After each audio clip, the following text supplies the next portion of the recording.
En el contexto de esta serie de presentaciones relacionadas con el tema del Estado y la Constitución, hemos ido viendo algunos de los aspectos relevantes para comprender cómo es que se llega a producir la Constitución en una comunidad política determinada, donde el principio central es que el pueblo es el soberano y que este pueblo constituye un Estado cuya naturaleza es democrática precisamente porque él es el titular del poder. Hemos visto cómo existe una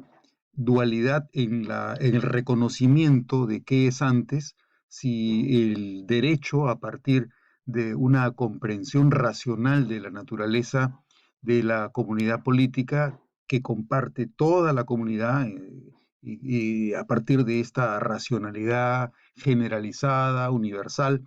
se llega a la convicción, a la conceptuación de que hay una idea común compartida por todos, de que el soberano es el pueblo, cada uno de los individuos, y que no hay solamente una autoridad ajena al pueblo que sea la que asume el control hegemónico independientemente de la voluntad del soberano. Y por otro lado, habíamos visto que otra tendencia asume que no se trata de una racionalidad comúnmente compartida por toda una comunidad, sino que existe un acto de poder en virtud del cual los ciudadanos caen en cuenta que les conviene más abdicar de la libertad absoluta que tienen en un estado de naturaleza, en razón de lo cual llegan a un contrato, a un pacto, que les permite crear una situación jurídica, un orden político determinado, abdicando todos de la capacidad natural que les corresponde para actuar por la fuerza y reconociéndole a el Estado que ellos crean el monopolio del uso legítimo de la fuerza para imponer el orden en toda la comunidad. Entonces, la cuestión es si estas son las premisas centrales de carácter, por decirlo de alguna manera, filosófico, ideológico, si es que esto es lo que señala el pensamiento político, veíamos cómo había un momento en el que estas ideas coinciden con un movimiento de carácter económico, de carácter social, en razón del cual hay una necesidad de constituir un Estado que permita el desarrollo de un grupo de la sociedad cuya motivación central es la económica. La burguesía, los comerciantes necesitan y precisan de un Estado que les asegure que su trabajo, que su modo de producir sea el dominante y que no se les impida el desarrollo. Entonces, por un lado es el desarrollo del capitalismo que necesita que exista un Estado y por otro lado son las necesidades de contar con el reconocimiento político de una comunidad. La pregunta entonces es cómo se consigue que a partir de esta disposición, tanto económica como política, finalmente se llegue a este producto que es la Constitución. Y la respuesta la hemos ido presentando a partir del concepto de poder constituyente. El pueblo como tal, a nivel abstracto, es eh, es el poder constituyente. Es decir, es el pueblo el que tiene la titularidad, pero el pueblo, para que pueda ejercitar esa titularidad, dado que se encuentra en una situación inorgánica, dado que se encuentra en una situación en la que no le es posible llegar a tomar una decisión que sea operativa a nivel general, a nivel social, necesita pasar de lo inorgánico de su relación, de sus incompetencias de carácter funcional y operativo, debe pasar a una magnitud diferente, pasar del anonimato, de la falta de organicidad, a una magnitud organizada. Esta magnitud organizada es la que permite determinar cuál debe ser el texto de la Constitución del pueblo. Entonces, debe pasarse de este concepto general que se genera como una opinión pública, es decir, esta opinión, esa tendencia general de la opinión pública que se presume que es compartida por todos, debe verificarse de alguna forma. Y esa verificación debe materializarse a través de un proceso de toma de decisión en el que todos los que participan de la comunidad puedan tener la opción de expresar su preferencia. Esta preferencia va a determinar que se delegue la potestad que le corresponde al pueblo soberano, de manera que una asamblea de representantes de esta voluntad general sea la que se encargue de definir cuáles serán los términos de este pacto colectivo y cuál debe ser la composición de los órganos que en lo sucesivo serán encargados de manifestar la voluntad estatal del pueblo.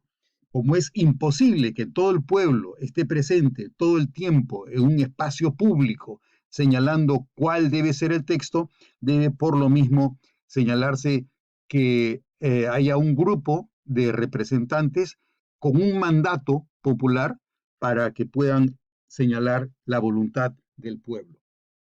Cuando nos encontramos ante este dilema, las experiencias muestran algunas formas de conseguir que la Constitución sea creada como consecuencia del mandato por el cual se identifica a quienes en representación del pueblo tienen el mandato de definir y de decidir cuál será el contenido político de la Constitución. Entre los diferentes tipos de manifestación de este poder constituyente podemos mencionar, por ejemplo, el primero de ellos sería que una asamblea elegida directamente por el pueblo, a partir del ejercicio de sus funciones, señala cuál es el texto de la Constitución y si ya existe una Constitución, la modifica valiéndose de un proceso. O sea, en este primer supuesto, estamos asumiendo que la Constitución ya existe y que la Asamblea lo que va a hacer es modificar el texto de esa Constitución.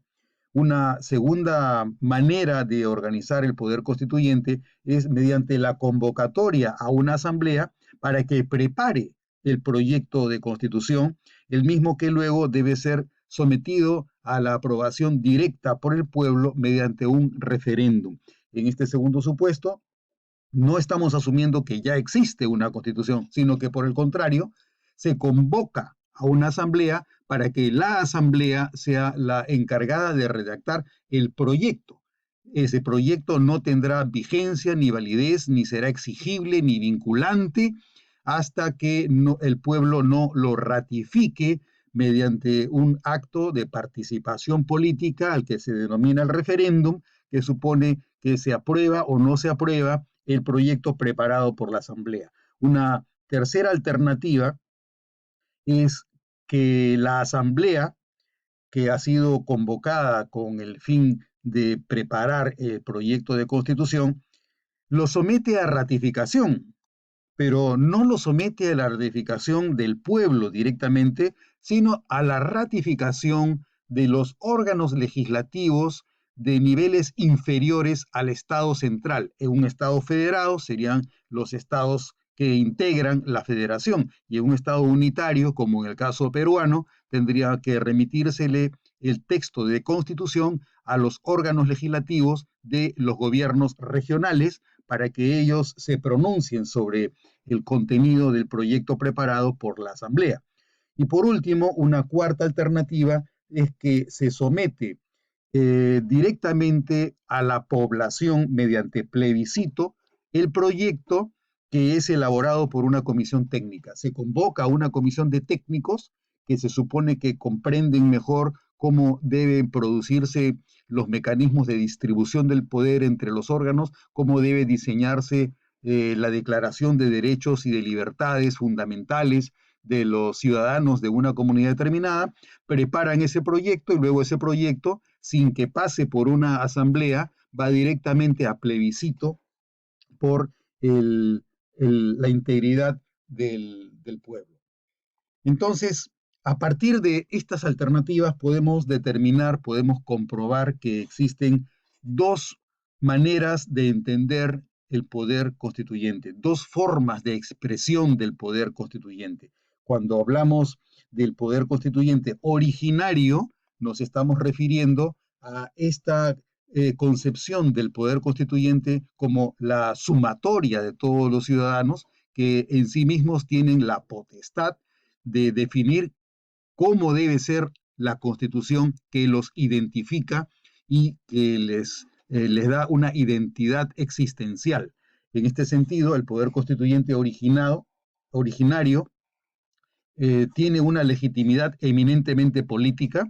es el poder constituyente del soberano, es decir, la esencia misma, es un poder constituyente que no está sujeto a ninguna norma positiva preestablecida, por lo tanto tiene plena libertad de definir cuál será el proyecto de integración y organización de su vida política como comunidad, pero que sin embargo, aun cuando es un espacio legalmente irrestringido, porque no hay norma que lo condicione o lo limite, sin embargo, debe delegar este poder originario para hacer efectiva la potestad que tiene en su condición de soberano. Entonces, cuando damos el salto hacia la delegación del poder constituyente originario, nos encontramos con el poder constituyente constituido o derivado. Esto quiere decir que el poder constituyente originario, cuando delega su competencia como soberano para que haya un cuerpo encargado de definir los términos de la Constitución, el poder constituyente derivado será el que identifique los puntos clave que van a permitir el establecimiento de los procesos de formación de la voluntad política del Estado. Entonces, cuando encontramos a la Asamblea que ha recibido el mandato del poder constituyente originario, esta autoridad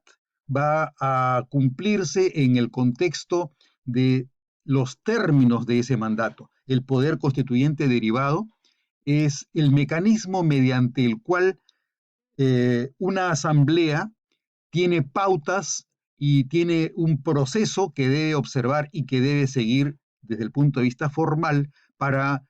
señalar cuáles son los alcances de la Constitución o cómo puede reformar estos alcances de forma que se adapten a las necesidades históricas y del tiempo. La voluntad del sujeto constituyente, por lo tanto, en el caso del poder constituyente derivado, debe enmarcarse en un parámetro, el parámetro que fija el propio texto de la Constitución, a cuyo amparo debe